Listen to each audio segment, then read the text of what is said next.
大家好，我们是 DigiHits AI， 我们开发了一款运用 AI 结合历史教育的视觉小说游戏，并致力于解决 SDGs 中的4之3和4之7这两个议题，希望能提供公平且高品质的教育，让更多人透过创新学习方式接触历史知识。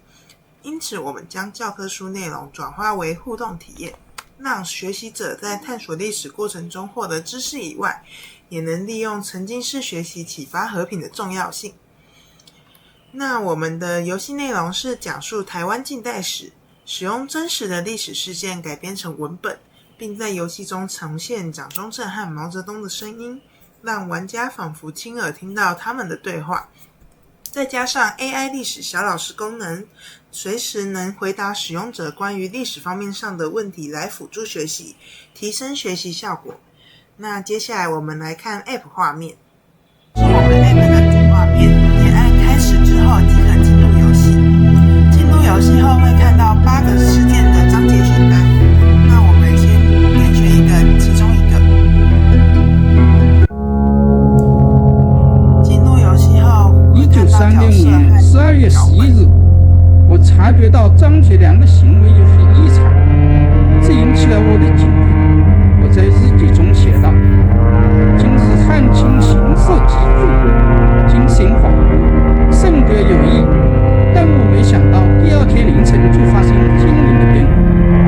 张将军，这就是我们最近看起来心事重重，是否有什么困扰？我们在游戏中加入了一些角色动画，让整体画面不那么枯燥乏味。希望如此。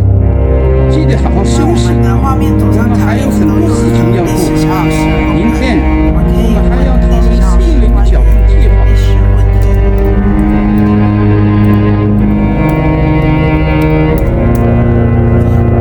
那历史小老师就会根据我们的历史资料库下去找寻答案并回答问题。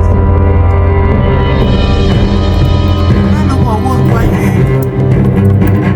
于历史无关的问题的话，历史小老师将不会进行回答。